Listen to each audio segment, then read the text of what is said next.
Hi there, I'm Camilla Campuzano, the Community Manager of Montessori Thrive and Nido Marketing. Welcome to the Nido Marketing YouTube channel, where every week I make a video to help Montessori school leaders market their school, grow their enrollment, and find a sense of support when it comes to school leadership online. In this week's video, I'm going to be talking all about what you should be including in your Montessori school parent handbook. So let's go ahead and get started. So every school has a parent handbook.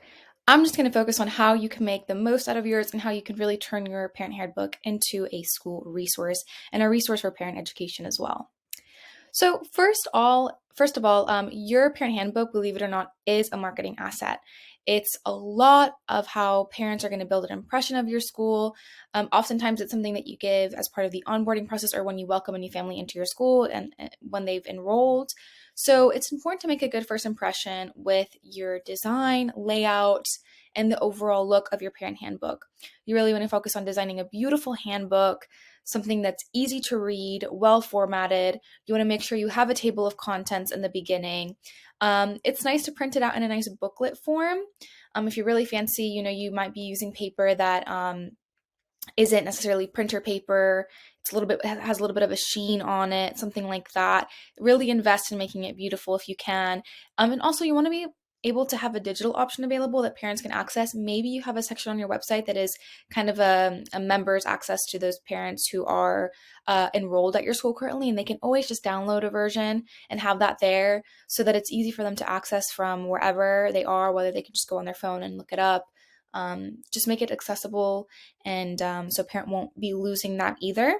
So you want to make sure that you're thinking about this process, how you're going to design it, how you're going to lay it out, and to make sure that it's just a really well put together and concise parent handbook. I also want to talk about how really you want to start off with a couple of policy statements and share a bit of information about your community. Start off with your core values, your mission and vision as a school. This is important because you want to make sure families are aligned to that. And constantly, when you're having meetings with parents, when you're talking about things, when they have questions, you want to be able to reference back to this mission and vision. Say, this is what we put first of all in our handbook. We really mean it. We want to live and breathe our school mission and vision. You can have it there as a reference point as well for families to look back on whenever they need to. It's important to have a non-discriminatory policy. You can have it as regards to your staff and your families and students. Just, make sure that your community is inclusive and welcoming to everyone. And you also want to include a parent code of conduct. This means, what do you expect from families in your community? What's okay to do? What's not okay to do? Set these boundaries and make sure that parents understand how to behave in your community. If you don't want parents to, contact you via cell phone or things like that for questions or at ridiculous hours, make that clear. What kind of language will be tolerated at your school, what will not be tolerated at your school, so that parents understand how to behave themselves, how to conduct themselves in your community. It's important to have these first off because you're running a community, so you want to make sure that people understand and are aligned with everything that you're doing, everything that you're representing. So I recommend you put this in your parent handbook, and you can always reference it when issues arise, if issues arise. So I recommend having this first off in your parent handbook. Next up is contracts. Now, obviously, you would have an official contract with parents during the admissions and enrollment process, things that they would sign and agree to, and you would keep that in your file cabinet. But it's great to have kind of the text in the parent handbook to reference, because parents might not have made a copy of that contract. They might have lost it, just so that they can reference it and be like, oh, yes, I agree to this. This is a part of your parent handbook that also might need some updating year upon year. You might have to tweak things like the tuition information or costs, or if you have different rules. I know that a lot of teachers would have different rules, schools would have different rules during COVID, because obviously absences were approached completely differently back then. But these are the things that you might have to tweak year upon year.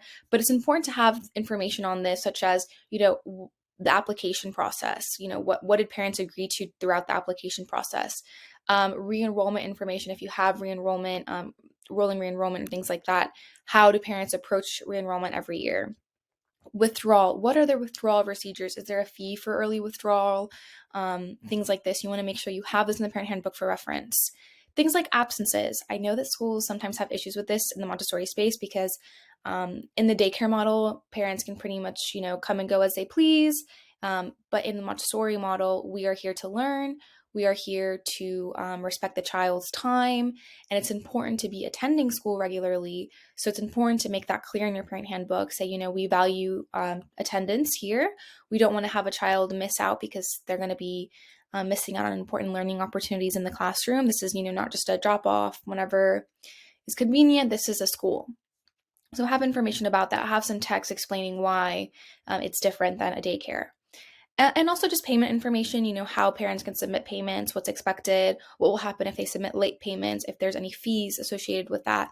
So you want to break all of these kinds of things down in the parent handbook so that they can reference it. They have it there in the booklet. So that, again, if any issues arise and you need to have a conversation with families, you have the parent handbook there and you can say it's all here. It's easily accessible. We have it, a digital version online if you lose the print. We always recommend that you reference our parent handbook. All right, so next up is operations, and this is usually the part where schools get really drained because they're constantly emailing parents, they're sending out newsletters, they're sending out SMS reminders about things like school hours, school calendars, pickup procedures, health and safety, things like this. So all of these things are important to have very clear in your parent handbook and have that, again, accessible via a digital copy, and make sure they have that booklet with them throughout all their time at your school. So then these are just things that you're doing day to day, and that they need to know throughout the year that's going on at the school. So things like school hours and a calendar, again, this will need updating every year. Pickup procedures. So what happens if a parent needs to pick up their child early? What happens if, the babysitter's coming to pick up? Do they need to sign a form? Things like this. All of this needs to be outlined. Maybe in information about individual teachers in classrooms, what expectations they have, health and safety regulations. You can talk about licensing, things like this. Incident reports, so if there is an incident, how the school goes about it, how the parents will be contacted, what will be the next steps, how the school handles conflict, things like what not to bring to school. For instance, I know some Montessoris are strict. They don't want people to bring backpacks to school. You can explain why. Some don't mind, but you can talk about these kinds of things so that parents are aware, and they can always reference this. What parents do need to bring or make sure their child has in school, so if they need extra clothing to change into, if they're expected to bring things like snacks every couple of weeks.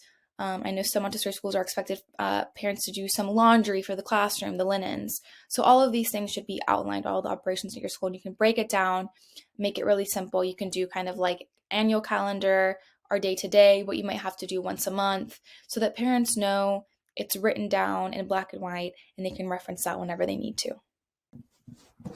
All right, so next are things like events. So if your school has annual events that you want parents to be aware of and participate in, you definitely want to outline all of your annual events in your parent handbook. Again, this might need some updating year to year, but things like fundraising, festivals, how you celebrate birthdays, what happens during a birthday celebration, you could outline this in the parent handbook so that parents are aware. They can always look it up if they need to. Parents sometimes forget, they have busy lives. So just outline all of these things, especially if you want parents to be involved. You can set that out. You can say, we expect this of families. We have an agreement with you to partner in your child's education. This is what brings me to the next point, which is parent involvement and expectations. So you want to make it very clear if this is a goal of yours, if you want parents to be involved in your community, in touch with your community, and aligned with your Montessori philosophies, you need to make that known in the parent handbook, what is expected of your families. So things like a family agreement can really help. How will the family bring Montessori into the home? How can you work with the school together in a partnership? A philosophical agreement is another great thing to add. Things like, this is how we approach things in the Montessori space. This is how we approach discipline in the classrooms. You understand that this is how, we do things. It might be different from other schools. It might be different from traditional models, but this is just how we do things. Parent education expectations. If you have parenting courses and you want your families to be involved, make that clear in your parent handbook. So, we really encourage and expect our families to show up for our parent resource course or courses or classes, because it adds value to the community and it makes sure that we are in a partnership to help your child thrive. So you can talk about that. It's important to add these pages because this might be something that maybe throughout the application process and enrollment process, you might have a parent sign in a contract form, but it's great to have that text available in the parent handbook as well. Things like commitment. What is the parent committing to when they join your community? Are they going to have to do a certain amount of volunteer hours? They're obviously going to have to come in for observations once or twice a year, things like this. So make sure that you list all these things out.